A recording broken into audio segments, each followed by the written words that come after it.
So I get the chance to talk to a lot of American audiences. In the next couple of weeks, I'll be talking to Republicans in Alabama, in Michigan, in Washington State, in Minnesota, in different states across America. And I always talk about three things in each speech, three things that Americans need to remember. One, that history is not over, that the trajectory of life continues, that what we have in America, as the second point, is not inevitable. A lot of Americans assume that because America is the richest and most powerful and bountiful country in the world, that will just perpetuate itself. And we live comfortably under, we have two oceans on our east and our west, and Canada and Mexico on our north and our south, and we sometimes get very complacent in the understanding that America will always be the world's superpower, capable of wielding our influence economically, politically, or diplomatically as we see fit. This room understands that history is not over and that nothing is inevitable in this world. More than anything else, standing in this hotel, in this very city, in this very country, it's palatable, that sense. It's part of that sense of purpose that draws me back to this country and to the bond, the eternal bond that we share between our two nations. The third thing, after history is not over and America is not inevitable, is that if the 21st century, the century we are in, is not a century led by Americans and free peoples, Americans, Israelis, and others, then this century will not be a free century. The 20th century was not destined. I don't have to tell this room what the world went through in the 20th century to be where we are today. Wars, holocausts, wars for independence that put us in this very room today. If the 21st century is not led bravely by free men and free women, principally America, Israel, and our limited number of partners in this world, then the 21st century could very well be dark. History is not over. America is not inevitable, and while Israel and the Jewish people may live eternally, the status of this state is by no means inevitable, as everyone in this room knows. So it is on us as free people to make sure that we guard it at every turn and fight to keep the 21st century a free century. So I'm here to say a bit on behalf of America, and I don't purport to speak on behalf of my country or all Americans at all, that we are very proud that America is back on the world stage. You know, the minister talked about the head of the octopus, talked about Iran, and the many tentacles that the Iranian regime has in the world today, nefariously, both for Israel and for the United States. And just all you have to do is look at how the Obama administration addressed the issue of Iran versus the Trump administration.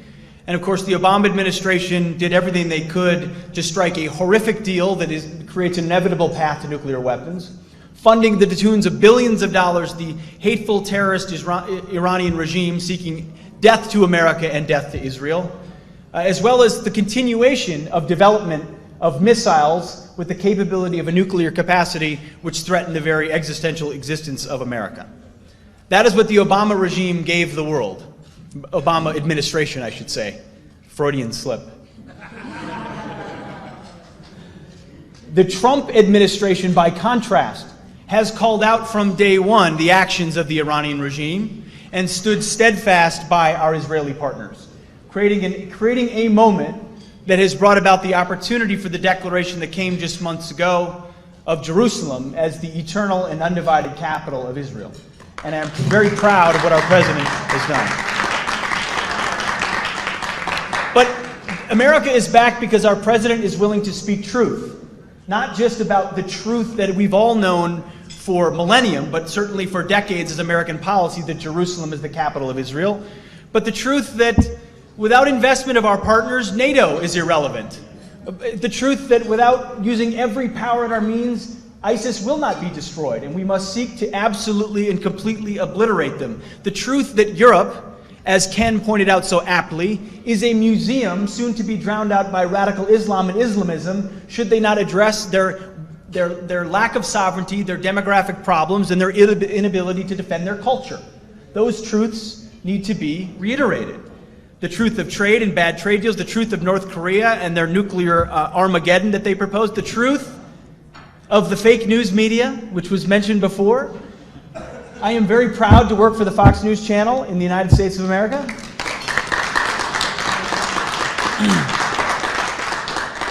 Now, one of our mottos has long been fair and balanced. We do our best to report, as we say, and let you decide. The reality is, like here in Israel, so I'm told, most of the media, the overwhelming amount of media in the United States of America, is not just left-wing, but very left-wing.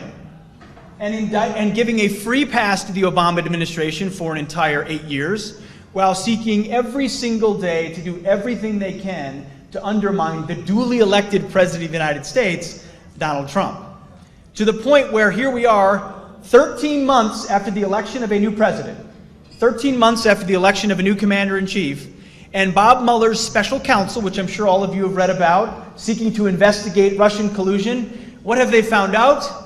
That there were 13 Russians with Twitter accounts and Facebook pages seeking to influence Americans and undermine our democracy. And what we have found out is that our press, wittingly or unwittingly, along with their Democratic allies, have been willing to exacerbate the influence, the perceived influence of Russia, thereby serving the interests of Russians, undermining the faith in our democracy at every turn. We live in a moment where, unfortunately, fake news is ubiquitous.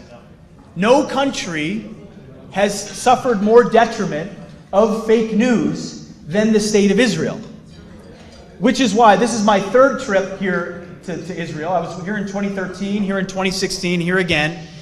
And every turn I learn more about the lies that are told about the Jewish people, about the history of this land, about the founding of Israel, about the Israeli government, about the treatment of Arabs and Palestinians, about the West Bank, about Judea and Samaria, about Jerusalem, about the Old City, that if revealed to the world would change the way the world sees Israel. Which is why I take a solemn responsibility in coming here and learning from Joe and from others about the truth on the ground, and then going back to America and fighting the fake news about the Arab-Israeli conflict, the Arab-Israeli peace process, the so-called two-state solution that is still drips off the lips of the intelligentsia in America today, when if you walk the ground today, you understand there is no such thing as the outcome of a two-state solution. There is one state.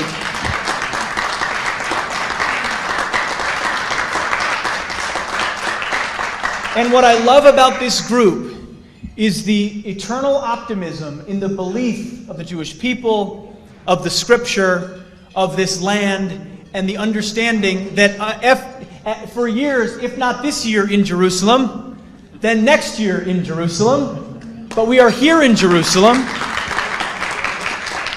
And today, Jennifer and I and others had a chance to go see the Western Wall of the Temple Mount, the Western Wall tunnels, so much of the Old City. And as you stand there, you can't help but behold the miracle before you. And it got me thinking about another miracle that I hope all of you don't see too far away. Because 1917 was a miracle, 1948 was a miracle, 1967 was a miracle, 2017, the declaration of Jerusalem as the capital, was a miracle. And there's no reason why the miracle of the reestablishment of the temple on the Temple Mount is not possible.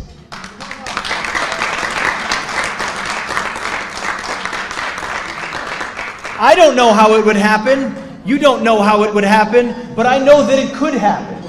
That's all I know.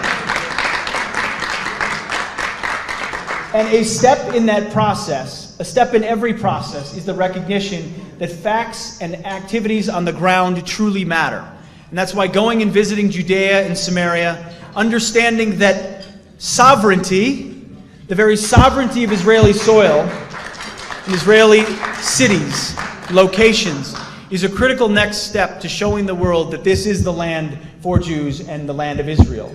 And I believe, as was mentioned, he said you need to, what was mentioned is you need to buy the ticket. Don't just wish for 40 years to win the lottery, buy the ticket.